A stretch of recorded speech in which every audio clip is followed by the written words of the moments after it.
Welcome back to Simply Green Radio here on News Radio 1180 WHAM. Simply Green Radio brought to you by Simply Green Energy and Mr. Rooter Plumbing.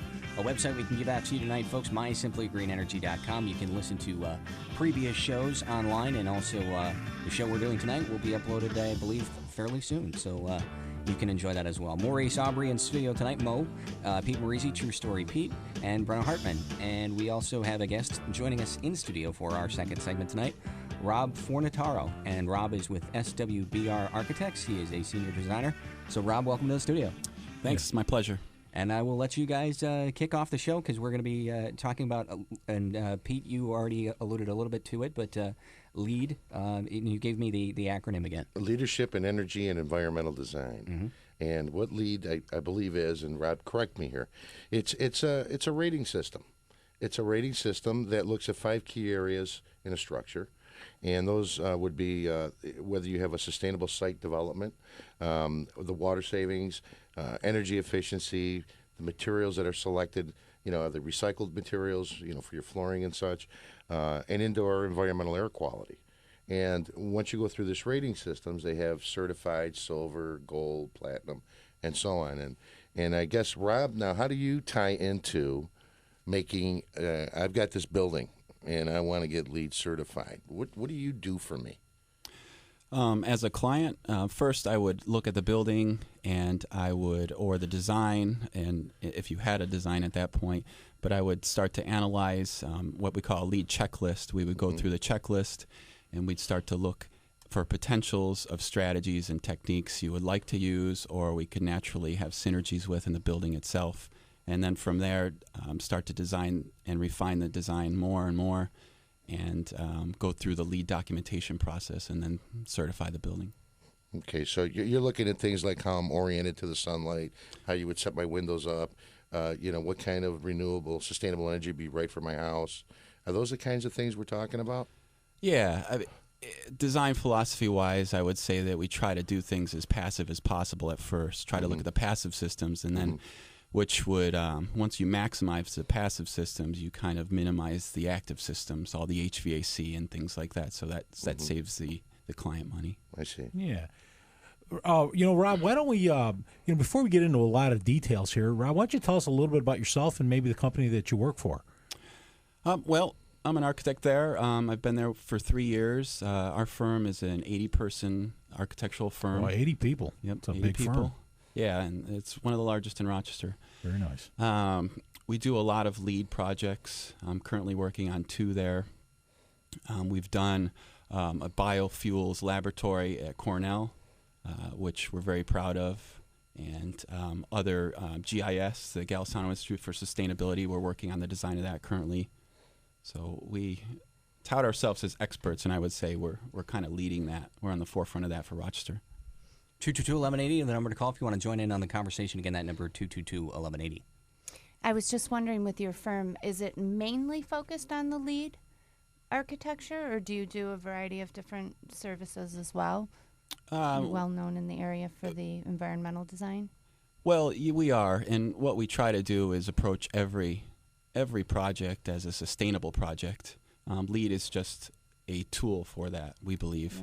Right. But yes, we try to do that. Rob, do you see a trend going towards LEED today? I mean, I know, just 10 years ago, nobody really even heard of LEED, and today that's all I seem to hear about. Is this building, that building's LEED certified? Is that definitely a trend that you're seeing? Definitely. It's gotten a lot of traction in the past 10 years. When it started out, it's really strong, and people are now looking at it not as a menu item to add on to a building, but actually in the beginning processes where it really makes a lot of sense.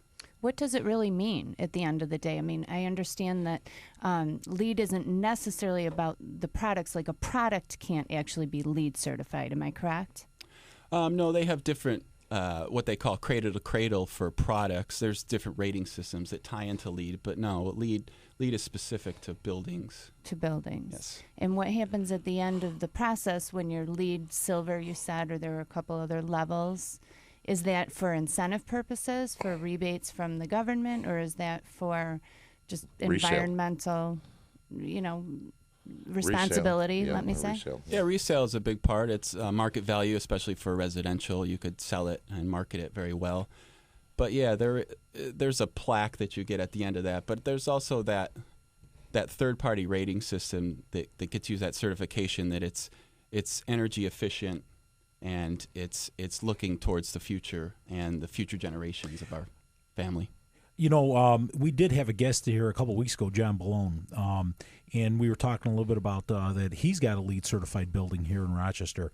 And, you know, there's no question about it that, you know, he just seems to gloat about the building because of the simple fact that, you know, he being that he has a LEED, it's a LEED certified, his vacancy rating is Next to nothing. It's next to nothing. He actually has a waiting list. So, you know, as a developer, you know, he saw the value in doing that, and he was actually one of the pioneers in Rochester with buildings. I believe his building was the third building in Rochester that was LEED certified, which is, you know, incredible to me. But I mean, today, you know, I know that you know, developers like John are looking to do more and more of that. And do you have an idea, Rob, how many buildings there are in our Rochester area that are LEED certified today?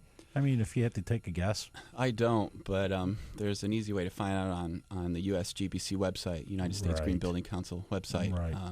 Yeah, but it's a trend that's happening more and more that is very positive. And John is a great developer. He's one of the ones that I think a lot of people could learn from. Right. And really get buildings sustainable and certify them. He was the first LEED certified building in Rochester, John's building, the medical arts building.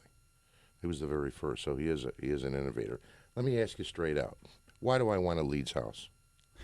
I'm shopping for a house, right? I got this real estate market. There's deals all over the place. There's new homes, there's used homes, there's big homes, there's small homes. Why do I want a LEED's house? Without getting too poetic. Yeah. Why do I want nuts and bolts. yeah. Why do I it'll want save you money.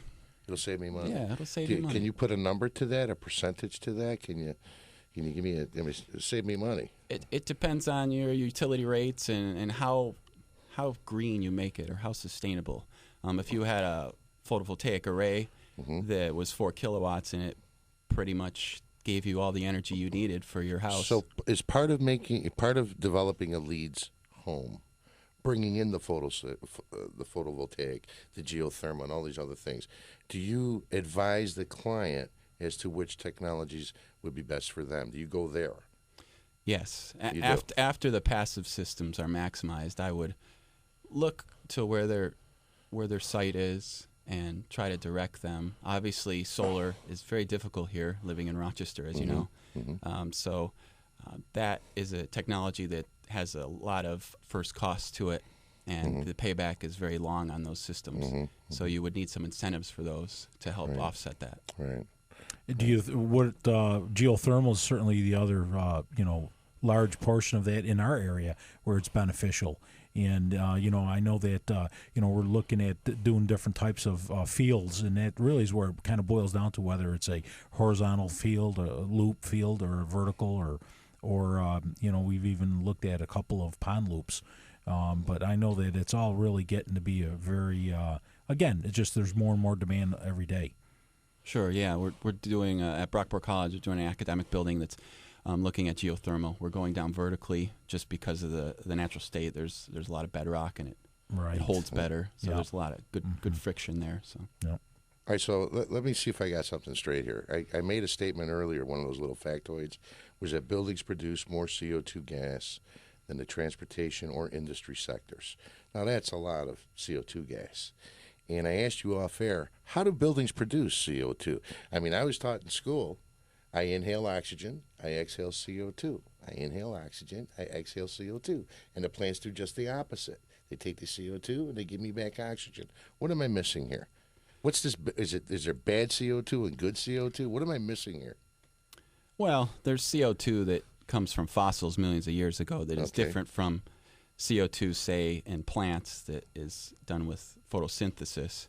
It's a little more benign, but I would say the embodied energy is really what the CO2 is. It's encaptured? What do you mean embodied? Well, it's actually the process to make the building, make the products, ship the products, manufacture them, build them. That's where all the CO2 is expended. Maintaining them. Yeah, maintaining them, Heating yes. them, yeah. Yeah, there's a lot of embodying energies in buildings. So that to me was a claim that someone made. Is it hard for you to believe that buildings are the greatest contributor of CO2? No, not at all. Not at all? No. Okay. 222-1180, the number to call if you want to join in on the conversation. Again, that number 222-1180. Our guest tonight, Rob Fornataro, with SWBR Architects. He is a senior designer with SWBR Architects. We are in studio with Maurice Aubry, the project manager at Simply Green Energy. He specializes in renewable energy, and also with Pete Maurice, True Story Pete, the project manager for renewable energy for Mr. Reuter Plumbing. He specializes in its water conservation and its green division, and also in studio with Brenna Hartman, a fixie chick and the founder of Healthy Homes of Rochester.com. We do need to cut away for a quick break. Website we can give out to you folks, mysimplygreenenergy.com. Again, that website, mysimplygreenenergy.com. But we'll be back with more of Simply Green Radio here on News Radio 1180 WHAM.